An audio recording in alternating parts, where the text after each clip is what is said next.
Hey, welcome to the Summit Host Hangout podcast where you'll learn how to plan, strategize, and launch your profitable online summit. No influencer status necessary. I'm your host, Krista from Summit in a Box, and today we're going to touch on a topic I've been getting asked a lot about lately. Now, admittedly, I'm recording this episode about 2 months before it will go live, so it might not be as hot of a topic anymore, but with the current anti-racism movement, it's becoming more and more common for potential speakers to want to know who else is speaking at your summit before they agree, to ensure that it's not going to be a group of, for example, all thin white women in their 20s and 30s. And I use that example because I was a speaker in a summit exactly like that. And it was understandably not very well received. But with this comes the question I've been getting from virtual summit hosts, which is it okay to share my potential speaker list to show that I have a diverse summit? Like when I'm asked, can I give that to people, even though this list is not confirmed? And that's what we're going to break down in this episode. So specifically, we're going to cover kind of an infinite loop you can get stuck in if you are not able to share your speaker list, the poll I put out and the results of that poll on this question and this topic, how to show you'll have a diverse, inclusive virtual summit and show it the right way, and my experience as a speaker asking a host who pitched me about their speaker lineup.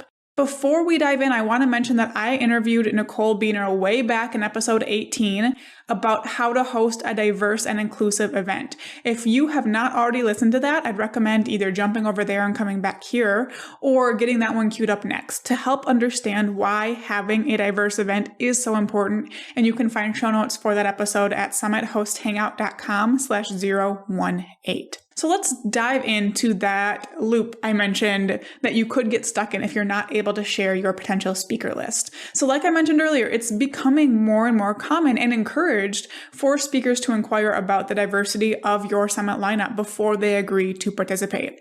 And for the record, this is something that I also encourage for several reasons. Number one, you don't want your brand to be a part of something that isn't inclusive. You don't want your brand associated with that. For selfish reasons. But also, you want to make sure your entire audience knows that they are welcome at this event. You want every single person in your audience to see something you're a part of, know they are welcome, and know that you are there representing for them. You also, in doing this, have the opportunity to lightly educate hosts who might not have thought about the diversity of their event and the impact it can have before. So there are all kinds of reasons to be doing this work. And like for me, this hits home because, I've spent the last few weeks posting all kinds of anti-racism stuff. I've been speaking out on social media, sending newsletters. If I showed up in a summit now that was all white women, that would totally undo everything I've done and totally break the trust of my audience. I can't be a part of something like that, and I hope you wouldn't be a part of something like that either. So that's why this is so important.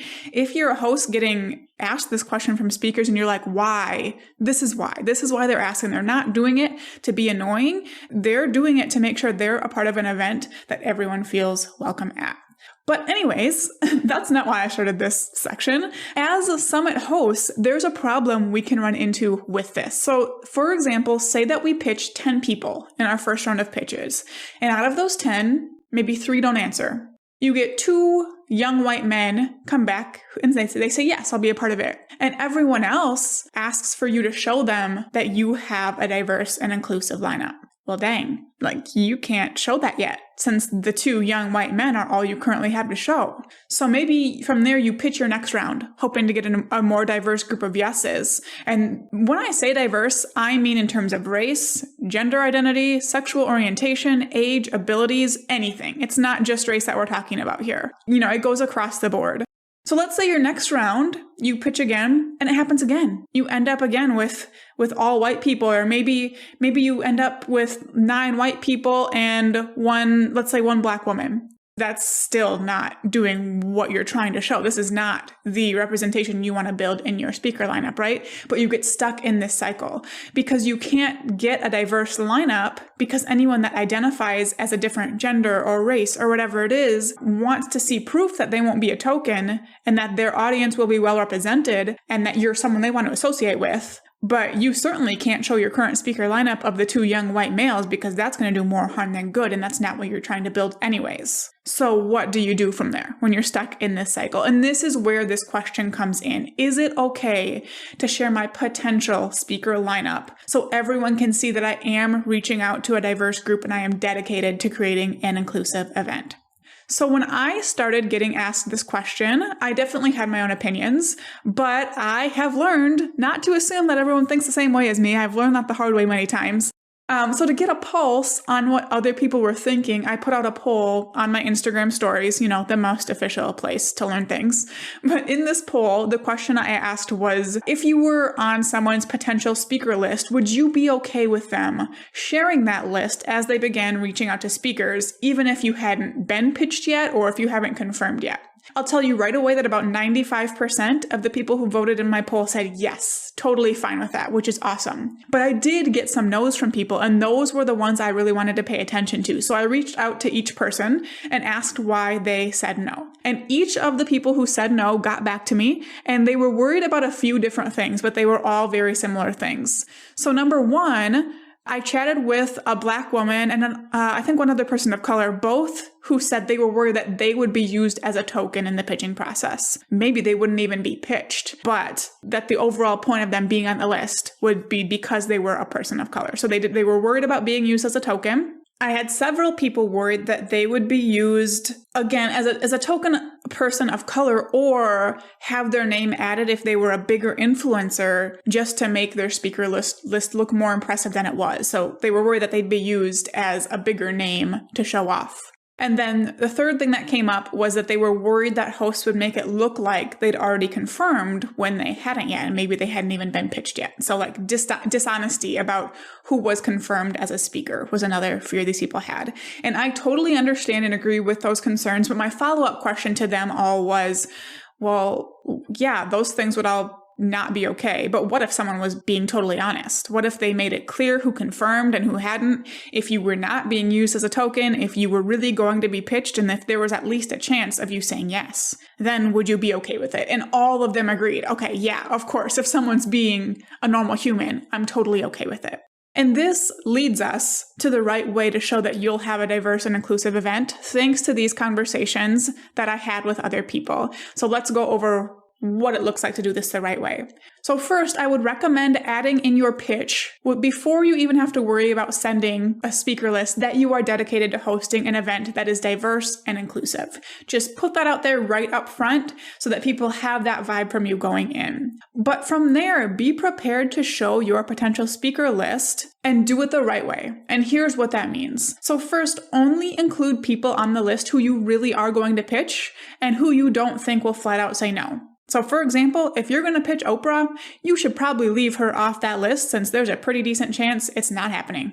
Sorry to burst your bubble, but if you do land Oprah, you should let me know because we need to celebrate. Second, make it clear who has said yes and who isn't confirmed yet. So I'll touch on how I'm going to do that in the summit I'm planning right now, but make sure it's clear that what you're sharing is not a final speaker list. All of these people have not confirmed these are the people you're reaching out to. Third, ditch the tokenism. If you're pitching a couple BIPOC to check the diversity box, my recommendation would be to put your summit prep on hold, do some inner work on yourself, expand your network to include a more diverse group of people who you truly connect with, and then try again later once you have that figured out. Diversity is so much more important than checking a box, and if that's what you're here for, that's just not what we're going for with diverse and inclusive events. But overall, be honest, have good intentions, be a decent human, and you're going to do this the right way.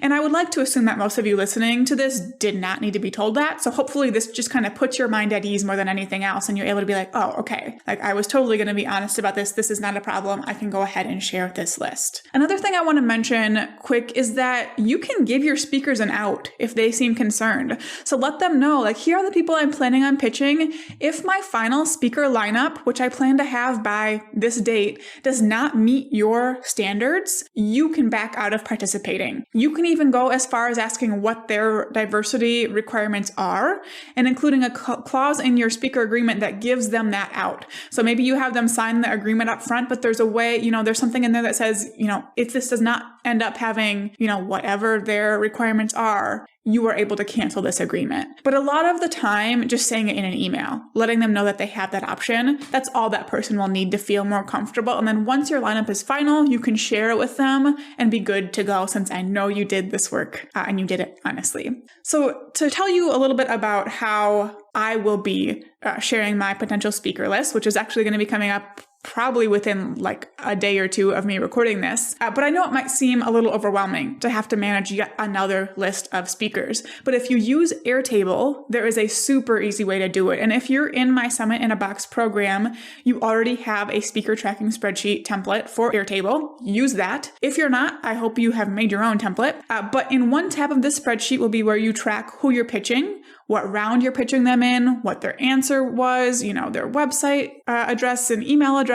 From there, you can set up what's called a view in Airtable to share with potential speakers who ask for your lineup. And this view can just show the name and the website of the people you're pitching, and whether or not they have agreed or if you're still waiting for an answer. This view should automatically filter out anyone who has said no, which you would go in and indicate with a drop down in your main spreadsheet. But from there, potential speakers can see this list of either confirmed or potential speakers, see the names of those people, and head over to their websites to learn a little bit more. And when you update your main spreadsheet, like I said, this view will automatically update. So it's easy. It's literally no extra work for you other than the maybe 60 seconds it will take to set it up initially and grab the link to share with people. So I hope you are getting at what I'm trying to say here. You can totally share your speaker list if you do it the right way. And I want to share my story with asking a summit host for a speaker list. So like I said in the intro, I was part of a summit not that long ago of 15 women who all looked very much the same. And it sparked a really big discussion in the online coaching space. And I was ashamed and embarrassed and all those things that my brand was a part of it. And up to that point, I had honestly never thought to get the details on someone's speaker lineup before I agreed.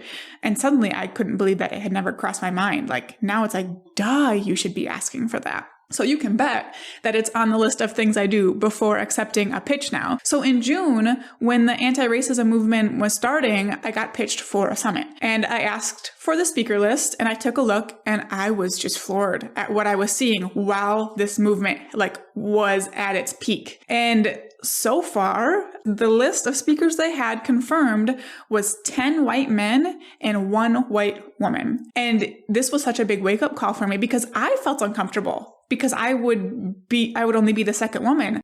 I felt like I didn't belong, that I wasn't being represented, that I was just being used as a woman to put on their registration page. And I know those feelings were nothing compared to what a person of color would go through being pitched for the same summit. So that really put the importance of this into perspective for me. But anyway, since I do know about the cycle that we talked about in the beginning of this episode, I asked about the diversity. I asked where it was, if it was coming, who else they were reaching out to. And they came back to me and said that they were actively working to add more women, which clearly to me, at least, not to them, wasn't what I was going after. I was not worried about gender diversity as much in this case. This is not why I was asking. So instead of talking about it via email, I got on a call with the host and explained this issue to him.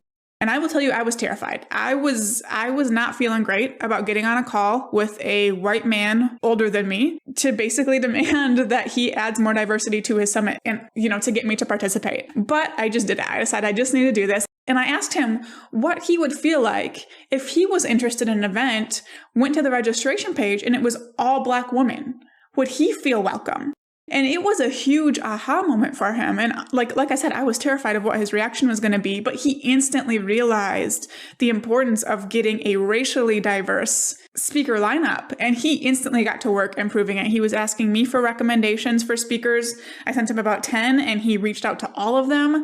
And obviously I'm not in his head, but he really did seem genuine to me. It was not just like, oh my gosh, my event's not going to be successful if I don't do this, or, oh, I need to add 1 or 2 people who look a little different to this lineup. He really really was like, oh my gosh, floored and concerned, and brought it to his team that very same day so they could start working on it. So I sent him about 10 speaker recommendations. Like I said, I waited a couple weeks and checked back with him, and they were well on their way to a much more diverse event. It looked a whole lot better. And at that point, I was comfortable to go ahead and sign the agreement and get my presentation for them created. So I tell you this for two reasons. One, I want you to know that it really is okay to ask about this as a speaker. It might go really well like this did. You might actually make a big difference in the event. It might not go well, but if it doesn't go well, this is not an event you wanted to be associated with anyways. This is not a person or a host you wanted to be supporting anyways. So it's okay. Also, as a speaker, I want you to know that if you don't see diversity right away, or if the confirmed list of speakers they have on their showing on their registration page already isn't showing the diverse lineup you're looking for, dig a little deeper and ask, because maybe they are stuck in that loop and don't know how to get out of it. Or maybe it isn't something they have thought of before, and you can be the start of that awakening for them that I have learned recently we all kind of need. The second reason I tell you this is from a host standpoint. I want you to see what this conversation can look like as a host, as well as the fact that speakers who ask you for the lineup are not trying to be annoying or difficult. They simply want to make sure that their audience and anyone else is well represented. And it is so worth some extra searching and connecting if you do need to do that to make it happen. So in this episode, I hope you've seen that it's totally okay to share your potential speaker list as long as you go about it in an honest way. Be prepared to do it with your next summit, because there's a very high likelihood that you will be asked for this information.